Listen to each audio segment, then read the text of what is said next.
mencari ilmu dengan tujuan dunia.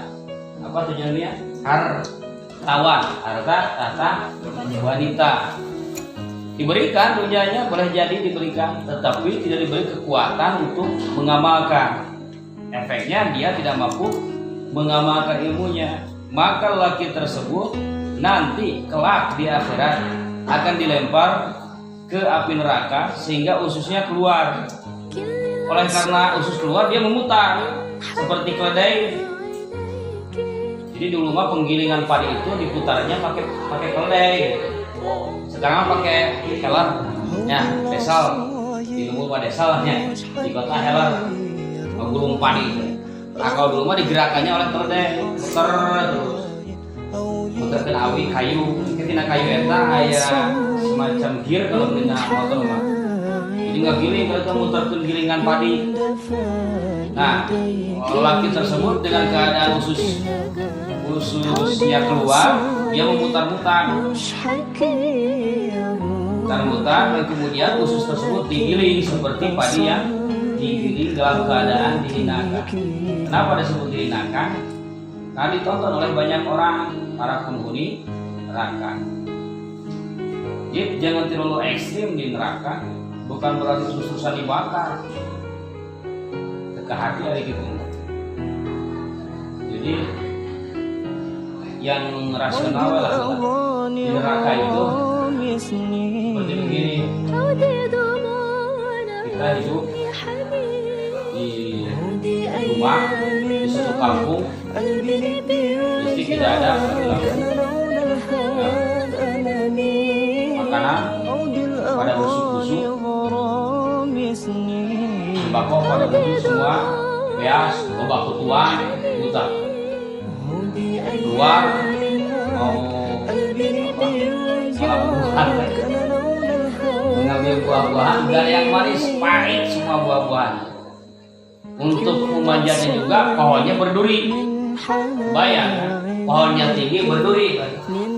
Tapi kita dipaksa untuk makan itu. Kenapa? Tidak ada pilihan lain. Makanan yang sehat ada. Ya, masuk keluar, di luar juga panas, melebihi global warming sekarang. Karena matahari 7 dalam jarak berapa tumbak? Satu tumbak itu di padang mahsyar, ini di neraka. Bayang, nggak ada AC, di dalam, di luar panas, di luar panas, bumi yang diinjak panas, dari atas panas, di bawah panas, lapar, tidak ada yang manis, terpaksalah dipanjat tuh buah-buahan yang pahit. Itu pun naiknya pohonnya berduri, terpaksa. Jadi kermah lapar, naik nage susah, kata Pak nggak rusak karena tubuh kita. Jadi kepedihan dan kepedihan tidak dibakar terus-terusan penggambarannya. Jadi supaya logis dalam logika kita. Karena memang agama diturunkan bagi orang yang berakal. Nah, orang yang ngilmu tidak mengamalkan ilmunya, pardu tidak pernah melaksanakan kecuali hanya sekedar untuk sewaktu-waktu, sunat rawatibnya tidak, maka seperti itulah gambarannya. Dan itu muktabasun baik ini dikutip dari hadis Nabi, yujau birrajul yaumal qiyamah fayulqa fin nari fatan jaliku aktabu. Lewat ya simrun qadrama ghayra ilahihi wa sawabi ukhra bi ta'allumi ghafilan. Ya si berbuat maksiat, imruun sapa imruun seseorang qadrama yang telah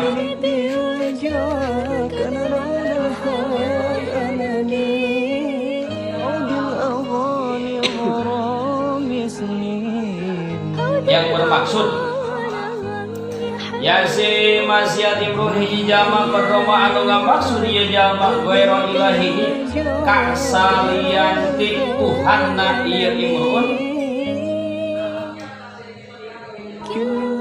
ya si bermaksiat imruun seseorang qadrama yang telah bermaksud orang tersebut ghairu ilahihi terhadap selain dari Tuhannya wa sawabil ukhra, dan selain pahala di akhirat,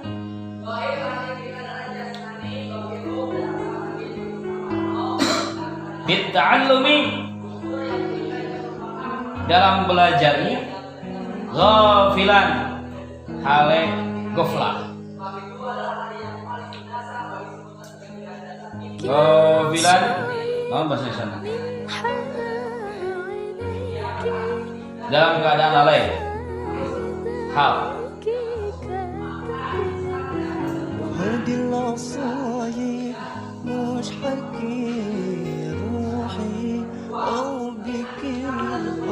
Ini menjelaskan bait yang tadi, kenapa dia sampai disiksa di neraka seperti itu. Karena tolabul ilminya, karena tolabul ilmi yang tidak memiliki maksud ilahi anta maksudi, dan tidak memiliki atau tidak memiliki mengharapkan pahala akhirat, itu termasuk kepada kemaksiatan. Dan setiap orang yang maksiat pasti disiksa di akhirat.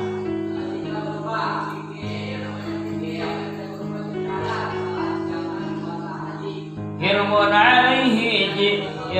alaihi jirayatal mutafaqqiha illa bi ilmin nafi'in mutasyaghilah.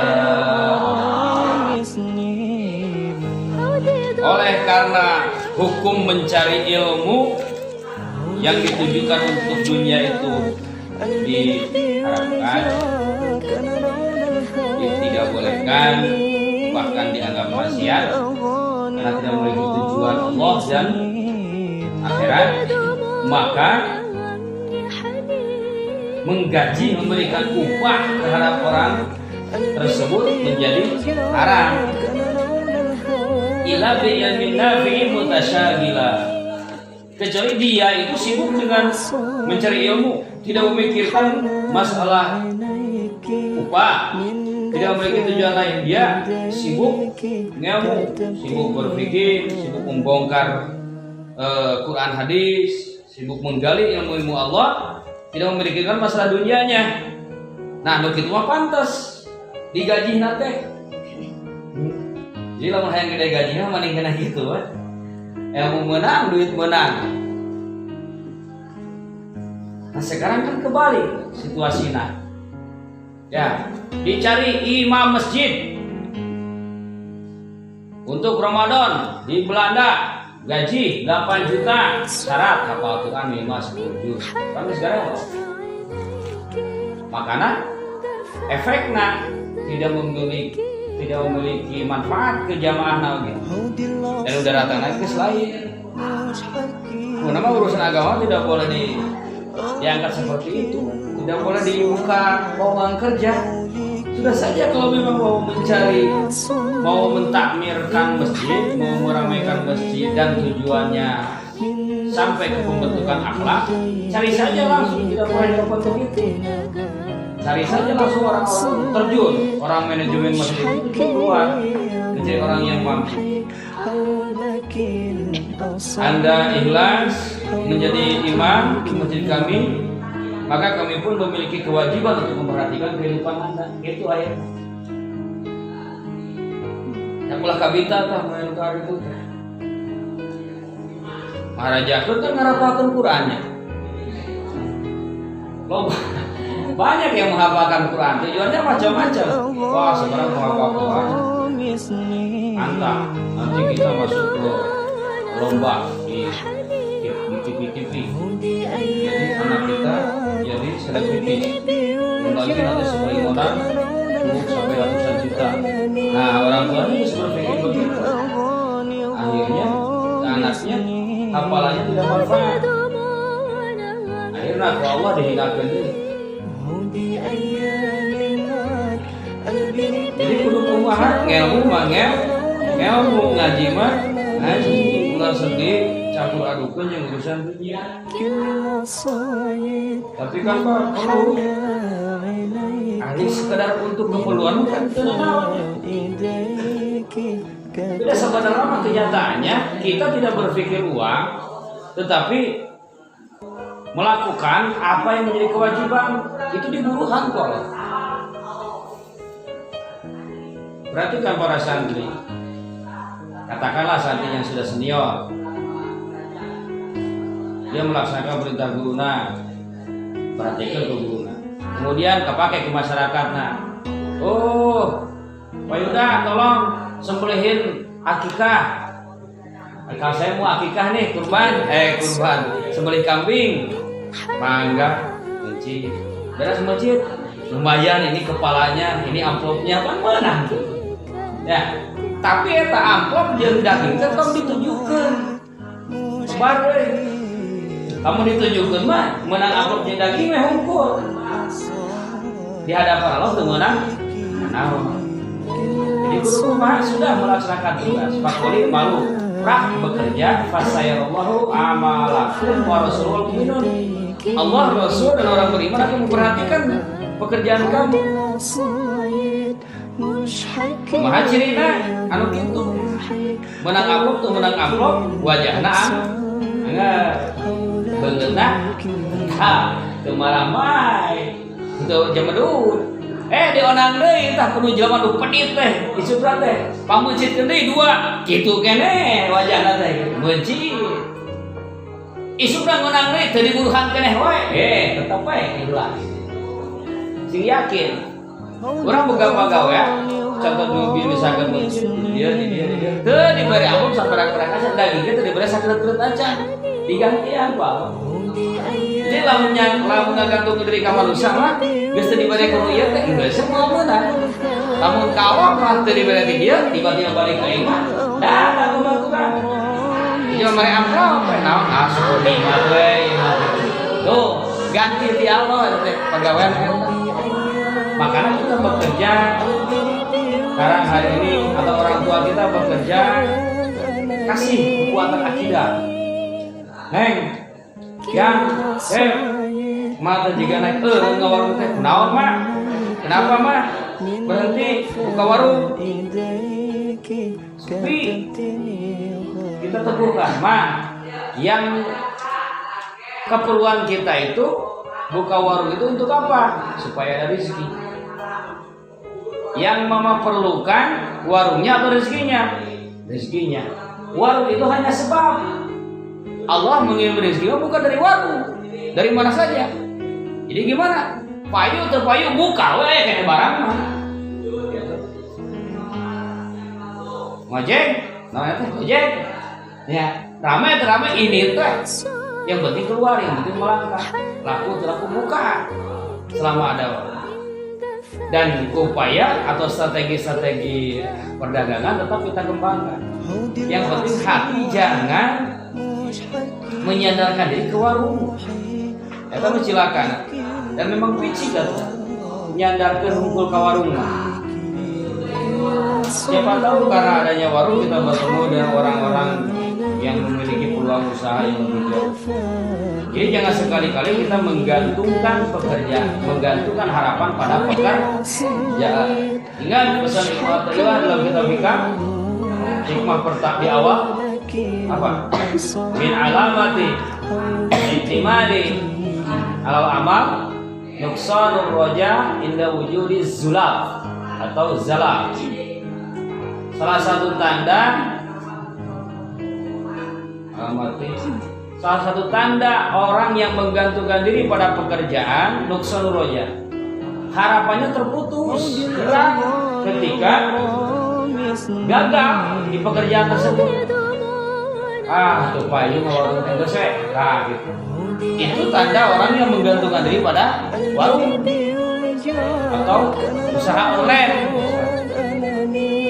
Jadi tidak boleh. Qalbu tetap harus terpaut kepada Allah Subhanahu wa taala. Allah terus ngajar bersama Kiai.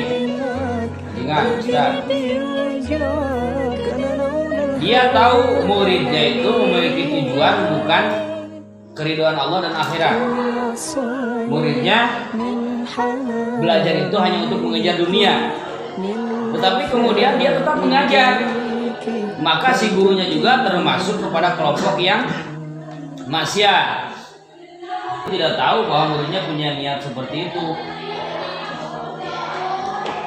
Nah, yang ketiga, dia tahu muridnya punya niat seperti itu, dicegah tidak, tetapi dia mampu mengarahkan kepada ilmu yang akan bermanfaat, yang akan mengingatkan dia kepada kesadaran.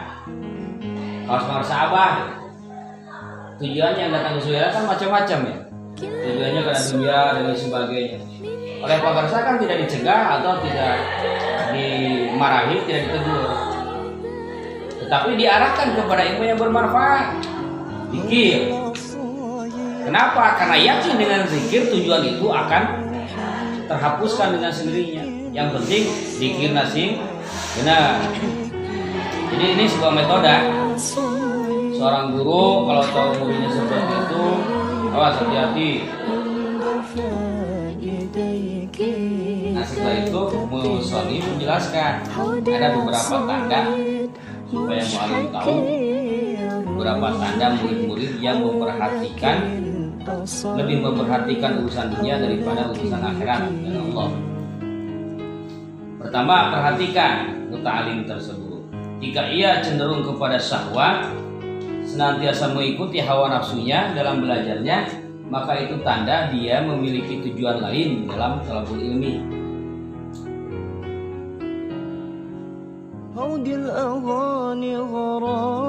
Itu bisa ditemukan kan dalam kehidupan, dalam cara diskusi.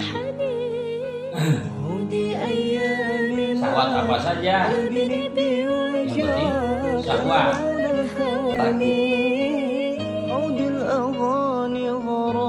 Nah, ada kalanya urusan dunia dicampurkan, dihubungkan urusan ilmu karena urusan dunia nyaris tidak kelihatan. Tidak kelihatan. Nah, kalau begitu, bagaimana cara si guru, si kiai, si ajengan, si mudaris perhatikan? Tepat ini tidak memang perlu terhadap dunianya. Si santri tersebut bisa tidak dapat uang untuk kehidupan dan untuk segala kebutuhan di pesantrennya. Akhirnya dia ambil bekerja. Maka perhatikanlah cara kerjanya.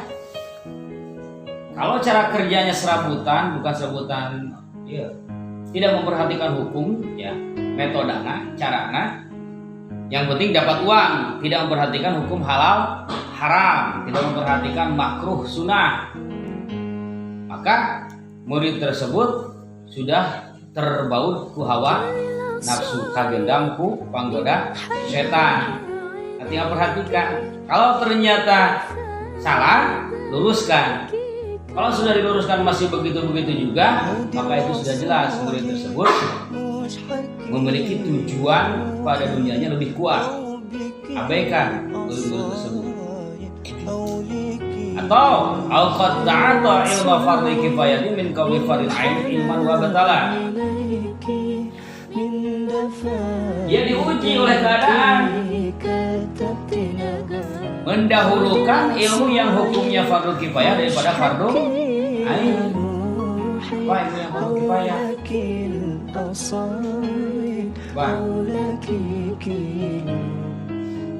Ilmu fardu ain lah. Yang wajib bagi setiap orang. Ilmu sholat, ya, ilmu puasa, ilmu Islam. Ini karena tadi. Ilmu akidah, ini tentang keimanan, dan ilmu tentang keisanan. Di sini ada cerita, seseorang datang kepada Nabi. Berkata, ya, alimni min ghara'ibil ilmi. Wahai Rasul, ajarkanlah kepadaku ilmu yang asing bagi, yang luar biasa, ilmu yang luar biasa. Rasul bertanya, masa nata fi rasil ilmi? Apa yang telah kau perbuat terhadap ilmu pokok? Dia bertanya, apa rasul ilmi? Apakah itu? Ilmu pokok itu apa? Rasul bertanya, hal arafta Rabb Ta'ala?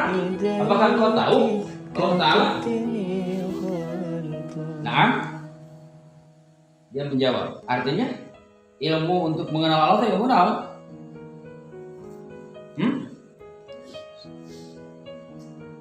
Kita cek buku tadi naon? Ilmu tauhid. Kalau ilmu tasawuf, ilmu untuk menuju Allah. Kalau ilmu fikih, ilmu untuk mengenal hukum. Baca deh buku tadi. Lu tuh boga boleh. Fardu ain tahu.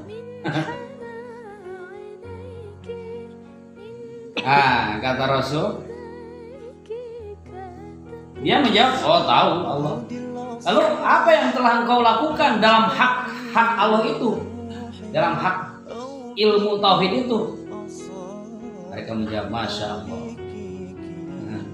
Bingung mana gitu? Masya Allah jawaban. Rasul bertanya lagi, hal Arab tahu maut? Tahukah engkau maut? Ya Rasul, fama a'dadta lahu, apa yang telah engkau persiapkan untuk kematianmu? Apa jawabannya? Masya Allah. Bingung deh wae can diajar ilmu maut na oke. Apa ilmu maut? Ilmu untuk menuju Allah. Apa ilmu untuk menuju Allah? Ilmu tasawuf. Apa yang telah engkau persiapkan? Masya Allah. Maka apa jawab Rasul? Izhab fa'ahkim bahunaka sumata nu'alimuka min gharabi ibil ilmi. Diajar heula ilmu-ilmu eta, geus beres belajar ilmu-ilmu tersebut, baru ente datang lagi ke sini akan kuajarkan ilmu-ilmu yang lain dari itu. Nah, gharaibul ilmi itu berarti ilmu yang fardu kifayah. Mana fardu kifayah? Pak, saya pengen belajar dong ilmu silat, ilmu hikmah, tenaga dalamnya fardu kifayah. Yang diajar ilmu hiberna dan lain sebagainya. Pengen belajar ilmu muamalahnya, cara berdagang, gitu. Pengen belajar ilmu cara mengobati orang.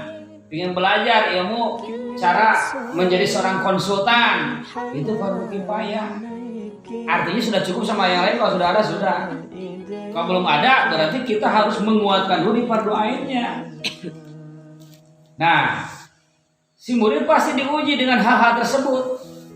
Maka si guru harus awas permana tinggal. Itu mampu menembus bahwa jika keinginan itu diikuti, maka si guru sama dengan merojong, mendukung jalan kemaksiatan. Alamun hayang ilmu itu atau sing bener heula we ilmu dikirna. Singkat kuasa heula ilmu tajina. Geus bae itu gampang. Ilmu konsultana, ilmu hikmahna, ilmu kanuragana, begitu mah gampang. Nah, ya pokoknya pondasinya zikir sudah kita dapat, dan zikir itu tujuannya hanya pada Allah, sementara Allah adalah yang memiliki semua ilmu. Maka ketika kita sudah tuntas di sana lalu meminta kepada Allah ilmu yang lain akan mudah. Karena janji Allah kalau engkau mengamalkan taji, tauhid, tasawuf, fikih, apa janjinya? Wa yu'allimukum ma lam takunu ta'lamun. Akan diajarkan kepadamu ilmu laduni. Al-Baqarah 151. Janjina. Saya amalkan thariqah kalawannya. Itu ayat taji kan? Tilawah, tazkiyah, taklim. Tilawah tauhid, tazkiyah, tasawuf, taklim, fikih, dan syariat. Nah, sudah mengamalkan itu berarti itu ilmu yang pokok, yang fardu ain. Kenapa dikatakan fardu ain? Karena itu berkaitan dengan keperluan kita. Tauhid untuk rohani kita, tasawuf untuk rasa kita, dan fikih untuk raga kita. Yang pokok itu sudah terpenuhi. Janji Allah apa? Wa yu'allimukum ma lam takunu ta'lamun. Akan diajarkan ilmu laduni. Siapa yang mengajarkannya?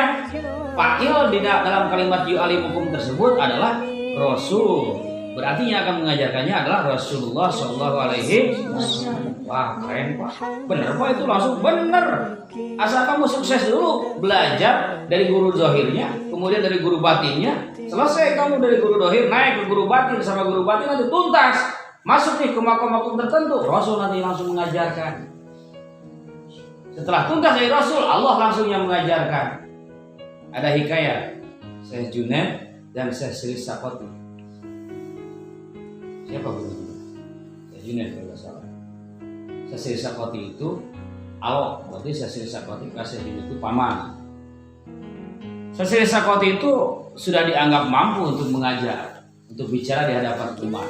Oleh Syekh Junaid selalu diperintah khutbah dan ceramah. Tetapi dia tidak pernah mau. Kenapa? Karena dia merasa belum mampu, belum saatnya dan belum mampu. Padahal gurunya sudah beberapa kali memerintahkan.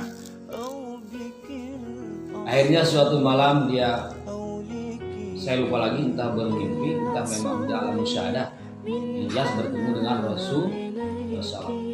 Kata Rasul, Sakoti, mohon Gusti, Allah nyiptakan lidah itu supaya kamu bicara dengan baik dan benar menasihati orang-orang. Maka mulai besok nasihatilah orang-orang, bicara di hadapan manusia. Luas. Begitu waktu subuh,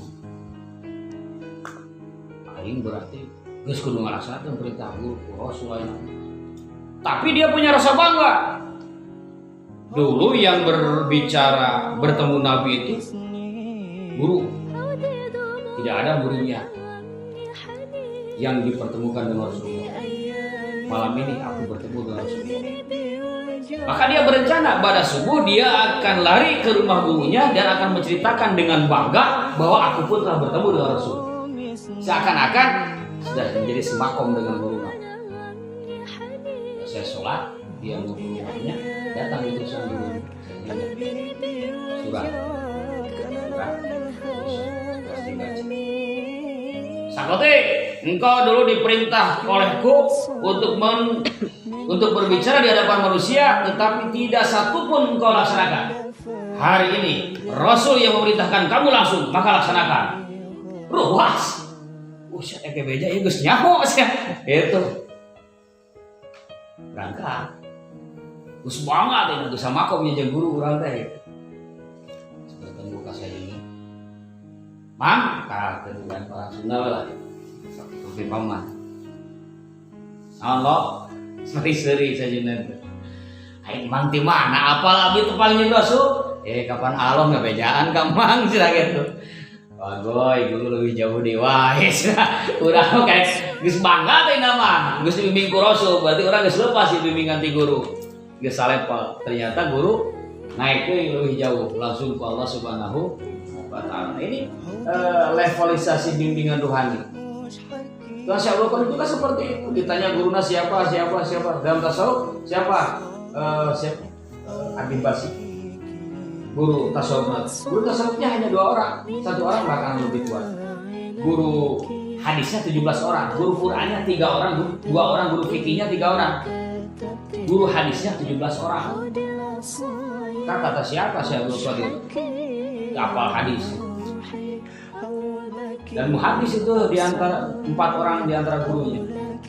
Nah, ketika ditanya guru disebutkan di alam jismani itu, sementara di alam rohani langsung mulai Sayyidina Ali, sahabat obat sampai ke Nabi. Di alam malakut disebutkan guru, di alam dia sebutan guru. Nah begitulah. Jadi hanya sebuah mimpi kalau kita bicara mursyid yang dohirnya belum dilaksanakan, amaliyahnya tidak dilaksanakan. Kan tiada lagi yang harus kita lakukan, cukup satu mengamalkan. Selesai mengamalkan tersebut baru yu'allimukum ma lam takunu ta'lamun. Nanti Allah akan mengutus guru-guru untuk mengajarkan kepada kita.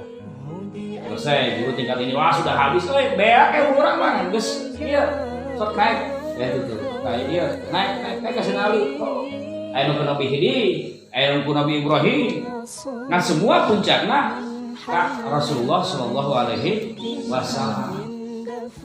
Nah kalau sudah mampu, bukan sudah mampu lah, sudah mulai berproses di sana mengamalkan taji, lalu kemudian terasa ada ilmu laduninya, jangan lupa ayat kemudiannya fazkuruni azkurkum washkuruli wala takfurun. 152-nya. Maka oleh karena aku telah mengutus Rasul yang membawa taji, tilawah, tazkiyah, ta'lim, dan artinya membawa kamu kepada Allah, dan kamu telah mengamalkannya terus-terusan, bahkan terus mengamalkan, jangan sampai lupa syukur kamu itu dengan memperbanyak zikrullah.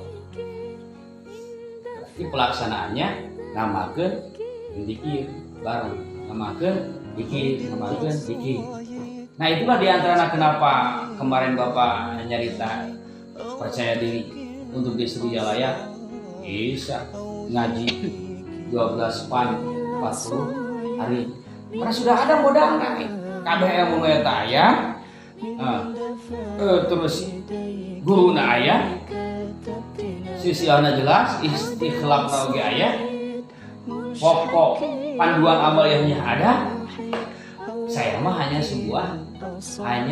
petunjuk dohir kungkung.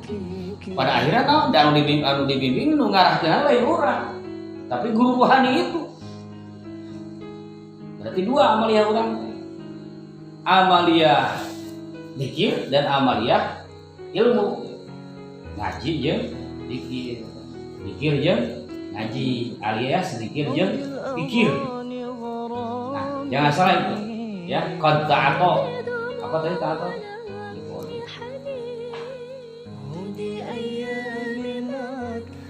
Gunanya.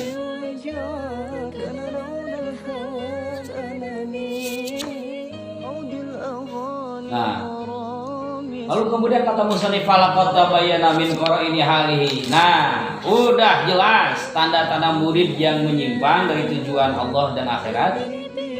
Maka perhatikan yang itu. Kalau masuk pada sifat-sifatnya itu, kalau murid itu masuk pada sifat-sifat itu berarti tandanya dia tidak memiliki tujuan Allah dan akhirat. Maka tugas seorang mudaris, mualim, kiai, ustaz, guru, dosen mengarahkan supaya niatnya kembali kepada apa yang ditetapkan oleh Allah, yaitu Allah dan Rasul. Karena kan di talim niat itu dibahas di awal. Kasok dimulai ayeuna kurang ngarenovasi atau mengkonstruksi niat urang. Kumaha cenah apa niat? Geus gampang, ilahi anta maksudi wa ridha kamatubi adili mahabbataka wa ma'ana. Mau berangkat ngaji, berangkat sekolah, kuliah, terus ke mana? Satu kang sebelah ke jeung ka mana? Kamu kemana wae gitu, rek jalan-jalan tahu ilahi anta maksudi, meskipun tujuannya cek syariat cuma nongkrong, siapa tahu di situ nanti ada hidayah di Allah, karena engkau selalu meminta diberi mahabbah dan ma'rifat gitu. Maka ketika engkau secara syariat terjerumus kepada jalan yang salah, aku luruskan sehingga engkau memiliki hikmah dari kesalahan tersebut. Itu luar biasa. Dan yang paling penting setelah itu, zikir hobinya senantiasa dihidupkan.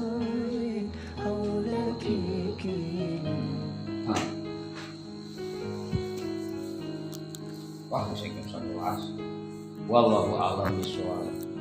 Alhamdulillah. Wassalamualaikum warahmatullahi wabarakatuh.